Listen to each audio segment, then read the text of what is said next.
Hi, I'm Charlie, and this is Cooking with Milwaukee Community Leaders. Cooking with Milwaukee Community Leaders is available both as a podcast, wherever you get great podcasts, and on video on our YouTube channel, Cooking Secrets to Men. So today I'm a little hoarse, so I'm going to hope our guest will carry the load today. And our guest, very pleased to have Dr. Maysee Herr. Maysee, good to see you. Thanks for coming. Thanks for having me. Sure. So Maysee is the CEO of the Hmong Chamber of Commerce of Wisconsin. She has multiple awards throughout her career. Recently, she was on the 2024 list of Women of Distinction for Milwaukee Magazine. She is a 2022 CEO of the Year of the Wisconsin Economic Business Corporation, and she's been on the list of the 48 most influential Asian Americans here in Wisconsin. Oh, I am hoarse. Maysee, we'll talk about the chamber in just a minute, but let's start. We usually start at the beginning. So tell us a little bit where you're born, where you grew up, and talk about your early years. Yeah. So I was born in Ban Vinai, Thailand. So during the Vietnam War, Secret War, that was one of the first refugee camps that was actually put up to house many of the highland villages, many of them being Hmong. So my family was there, and I was born there, right there in the Ban Vinai refugee camp. Okay. Yeah, and now, and then when we moved to the United States. How old were you when you moved? Good question. 3 months old. Oh, okay. Yeah, it was only 3 months.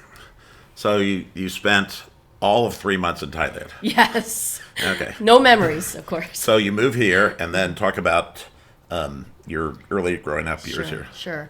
So we were actually sponsored by a church in Ashtabula, Ohio, a Lutheran church, but much of our family was in central Wisconsin. So we ended up moving to Wausau, Wisconsin. So from second grade on to my senior year in high school, I grew up in Wausau. Okay. So you have many degrees. I didn't say many. You have multiple degrees. Mm-hmm.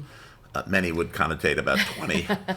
So you have a bachelor's from UW-Whitewater, and both a master's and a doctorate from Indiana University in Bloomington. So what was your plan after graduating, or was there one? Well, my parents always talked about the importance of education. So actually in those earlier years when we came to the U.S., that earlier wave of Hmong who came over had this choice of different countries. And my parents, my dad had heard that the United States, was great for education. Uh-huh. So he said, let's go to America so my kids can get an education. So education was always encouraged in my family. So I thought I would, be go into education, study education, understand learning and what motivates people. So I decided to take that path of education. Now I'll add this part. My parents, he had this idea of the American dream. Uh-huh. And wanted to, he had started different businesses, was an entrepreneur, and I thought, that's a hard life. I don't want to do that. Right. So, and then he said, well, then you better go on to school. So that's what I did, and that's what I had planned to do, and I did do that for some time. Good. So your early career, you were a teacher in the public school system in Indianapolis, and then you end up becoming a professor at UW-Stevens Point. Mm-hmm. So talk about that part of your career and walking up to the time that you're at the chamber. Well, as I mentioned, I wanted to go into education. I loved psychology, just understanding people. So I thought, well, why not combine the two and become an educational psychologist? Mm-hmm. But, there was something out there where they said, if you're going to be studying teachers and how people teach, then you better become a teacher yourself to understand, from that perspective. Right. So that's what I did. So I was a teacher in the Indianapolis Public Schools for a while, in the elementary school there, right downtown. Uh-huh. And then, I decided, okay, well, this is enough, and I want to go back to where my family is. So that was when I decided to go and teach at the university. So I was an educational psychology professor, teaching at UW-Stevens Point. So I did that for 10 years. Was tenured there, and then decided, life is short. Why not try different things? And so, never thought I would be where I am right now, but found myself now. I love community. Learned that from my dad growing up. Saw him being a part of the community for much of his life. And I thought, I want to make a difference too. Never thought that it would be in this capacity. Full circle, here I am running an organization that could have been very important and very helpful to my dad, who was an entrepreneur too. So 2019, you become the executive director for the chamber, Hmong Chamber. And then 2021, become the CEO. So I know when you started, there were only 2 offices. Now there's 5. Yes. So they obviously expanded and grown under your leadership. So talk about the mission of the chamber, Sure. The work, and what you guys do and what the is being done in the community. Sure. So HWCC, or Hmong Wisconsin Chamber of Commerce, is a community development financial institution. That's a mouthful, or mostly known as a CDFI, and is designated through the U.S. Department of Treasury. So what that all means is, we have a mission to economically uplift underserved communities, or those communities that would typically be considered underinvested. And so we don't just serve the Hmong community. I want to make sure that's clear. We actually have a pretty diverse portfolio. So, but this all means we work with small businesses in these communities. We help them gain access to business resources, networking, business-to-business opportunities, but also for opportunities to gain access to financing. Okay. So where are the offices now? So we're headquartered in Milwaukee. Okay. Our second office, our satellite office, was in Wausau and still is. Okay. We have now an office in Eau Claire, one in Appleton, and one in Green Bay. Good. Okay, gotcha. All right, so we call this serious people with serious jobs having a little fun, so we're going to have a little fun today. So, Maysee, what are we making today? Oh, boy. So I know we don't have a lot of time, and by the And way... let me give you one of our aprons, Oh, too. thank you so much. So you get you're very Thank nicely you. dressed today. Yeah, thank you.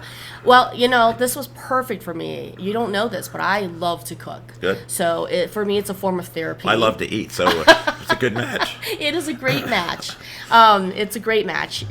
So I am going to be making mustard greens, but really, I'll say this. It really could be any type of greens. But, mustard greens with ground chicken over rice.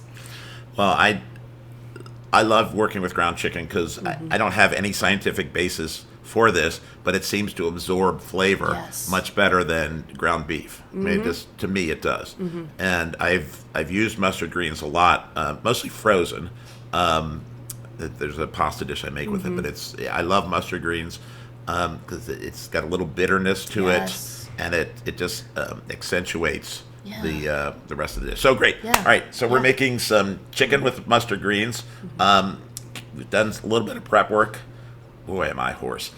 So give us a minute, and we'll be right back. All right, so we're back here in the kitchen area. So Maysee, take it away. What are we doing here? Well, I'm going to have you help me out today, if that's okay. Yeah. Okay. So over here are the mustard greens. This is what it looks like. So I've already prepped some, but what I'm going to ask you to help me do is to cut the rest of these. Okay.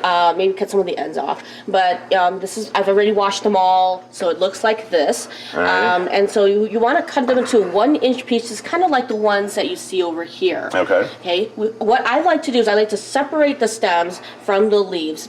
And why? Because the stems take a little bit longer to cook than the leaves, and so I separate them out. So if you could do that, it doesn't have to be perfect, of course, but if you could help me do that in just a moment here. Oh, I guess I have the the main job here. Yes. Very important. As you're doing that, is I'm going to pour some oil in here. All right, putting a little oil in. How much are you putting in? It's about half a cup. Okay. And it seems like it's a lot, but the veggies are going to soak up much of it, along with the chicken. Okay. So we got that.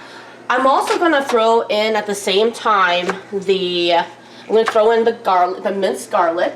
All right. So I love garlic. By the way, I heard you like garlic too. So. Yes, I'm Italian, so there's a saying in most Italian families: no such thing as too much garlic. Yeah. So people are going to look at this and say, "Oh my God, that's so much," but. There's a thing. A little bit. Yeah. All right. So we got garlic, and we've got. Yeah, we got garlic in there. I'm supposed to be separating the leaves and the Yes. I'm already messing up. Maysee, I'm messing up here. It looks pretty good to me. It looks great to me. So I'm going to turn up the heat. Whenever I'm making any kind of stir fry, I like the heat to be pretty high. It's at low right now, so I'm going to turn it up. So if you like it spicy, and I'm talking about like really, yeah, like a Thai pepper. No, I'm not. No. Not that kind of hot. I mean, I like spicy food. Sure.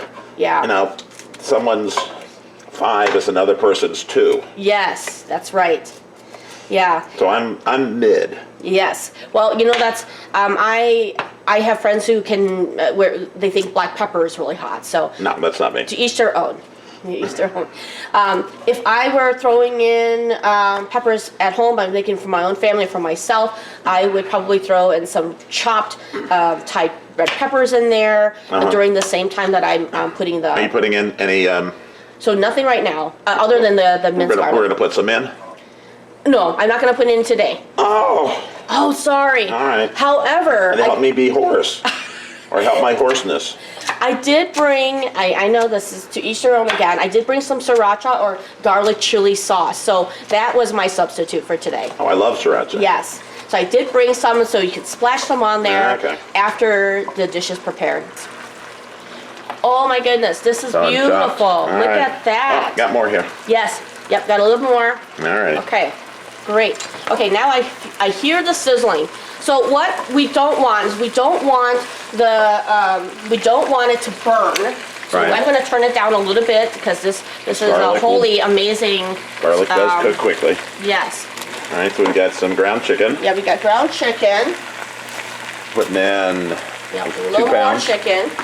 So we're putting in 2 pounds to go with our. Pound and a half in particular. Yeah, this is about 1.5 pounds. Okay. And only because also, by the way, the greens, it will be about a 1.5 pounds as well. So like most greens, yes, they wilt and become. That is correct. This amount will be like a fistful. Mm-hmm. That is right. Right. Mm-hmm. So one of the main things you want to do when you're cooking chicken, get all the pink out. Yes, that is correct.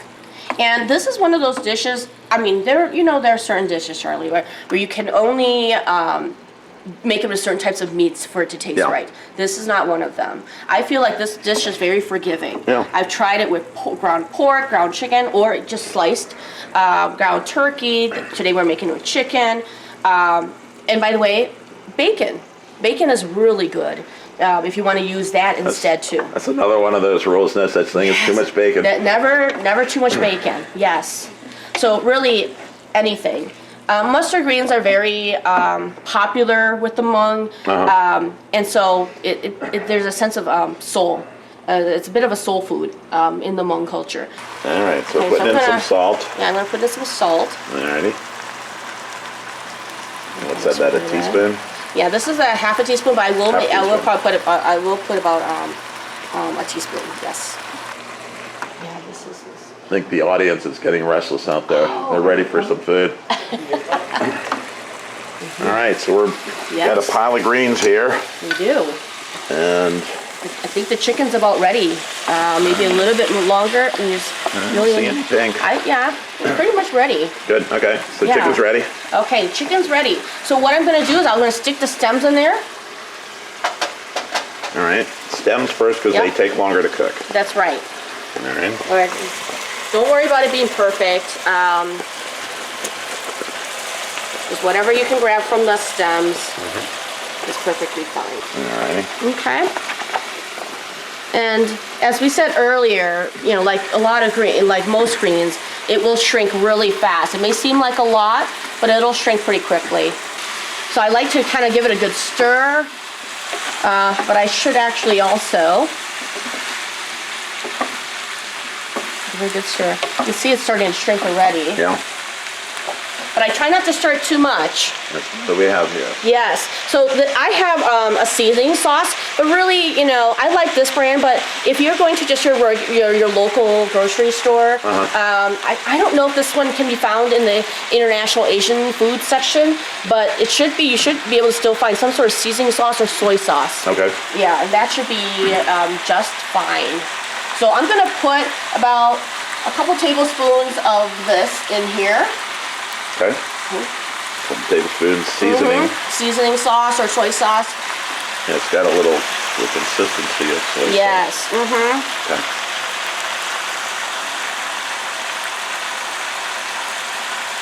And I grew up just putting a little bit of this, a little bit of that, and then, you know, adjusting as need be. So this was kind of hard for me to try to measure things out. But I'm going to go ahead and put, Alrighty. and then I'm also going to put what I like this particular brand. Again, but it doesn't matter. I think most of the mainstream grocery stores will have like the Panda brand, but it's oyster sauce. Oyster sauce, okay. Yes, so an oyster sauce. Okay. And I will put just a little less of the oyster sauce in there, maybe about half of what I put in for the seasoning sauce. So.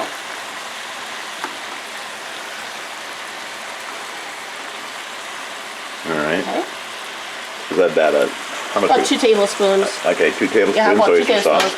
Yeah, and if it, you know, if it's a little bit more to the 3, that's okay. Okay. And so I'm going to be stirring it up. You can tell that the, again, that the greens or the stems are already cooking pretty well. I am going to leave it like this for just a moment. Okay. I will actually cover it as well. All right, so we cover it. Yep.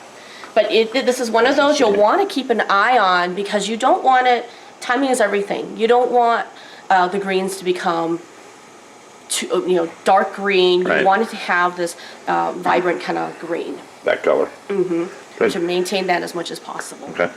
So so you've been cooking a long time. I have. Yeah. Okay. Been eating a long time too. So let's go ahead and All right, so we're putting in the throw rest of the mustard greens. yep, the greens in there as much as we can anyway.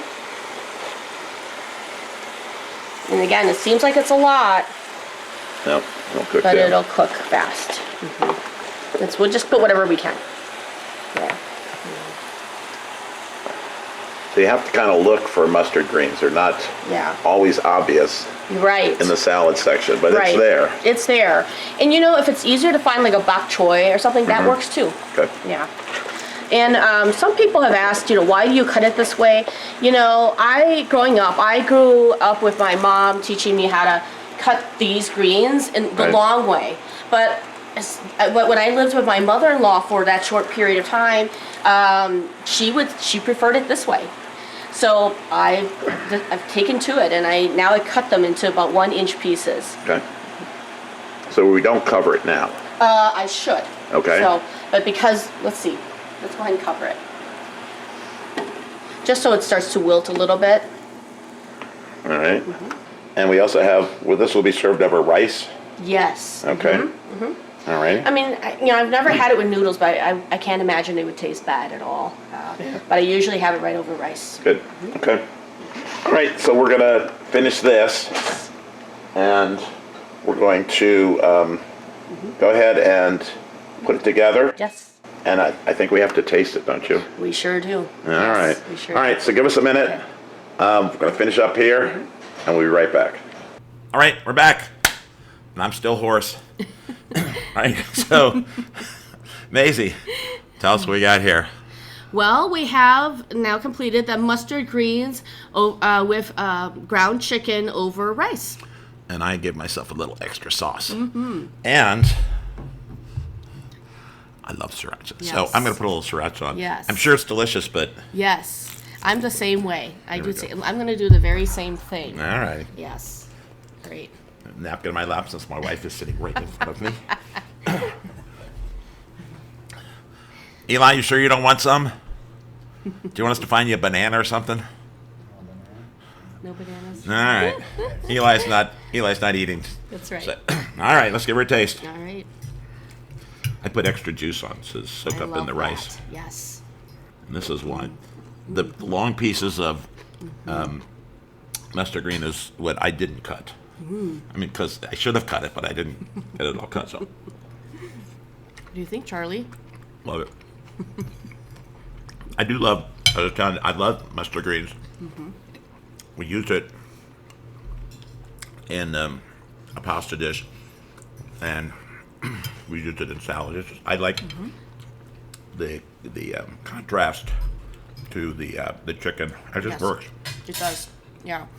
And don't forget, if you don't want to do chicken, you want to do beef, you want to do pork, bacon, really anything else. This is a pretty forgiving vegetable. You can really have it with just about any meat, or by itself, actually, too. Maybe with just some garlic and some good seasoning, and you're good. Delicious. Turned out well.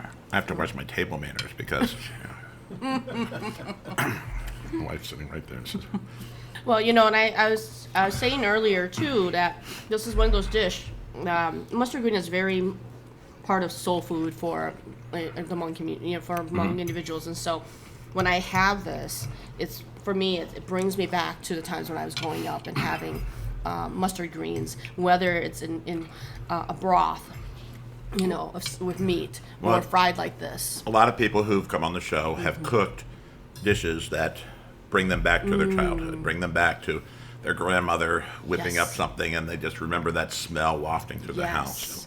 Yes. Unique dish, but not a unique story. Yes. So before you take another bite, Yes. thanks so much for coming. Well, thanks for having me. I appreciate so much everything. Ooh, get a little sriracha in my nose. So we like to shine a light on people trying to affect change here, make our city a better place. The Hmong Chamber is one of those, and as you pointed out, it's not just a narrow scope That's right. but you're dealing with businesses all over the state. Yes. So thanks so much for supporting. Boy, am I hoarse. Thanks so much for supporting Cooking with Milwaukee Community Leaders. Check out our other podcast, which is Munching Around Milwaukee, where we talk with chefs, restaurateurs, and foodies about the very vibrant food scene here in Milwaukee. So until next time, thanks for supporting Cooking with Milwaukee Community Leaders. Say goodbye. Goodbye. All right, we're out of here. Thanks for listening to another episode of Cooking with Milwaukee Community Leaders.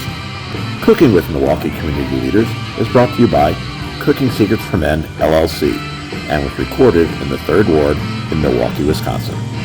We feature and profile community leaders who are trying to make Milwaukee a better place. The tagline is, serious people with serious jobs having a little fun. Our guests choose the recipes that we use on the show. All of our podcasts are available on iTunes, Spotify, and wherever you get great podcasts. The original YouTube video for this episode is available on our YouTube channel, Cooking Secrets for Men, all rights reserved. Thanks, and see you next time on Cooking with Milwaukee Community Leaders.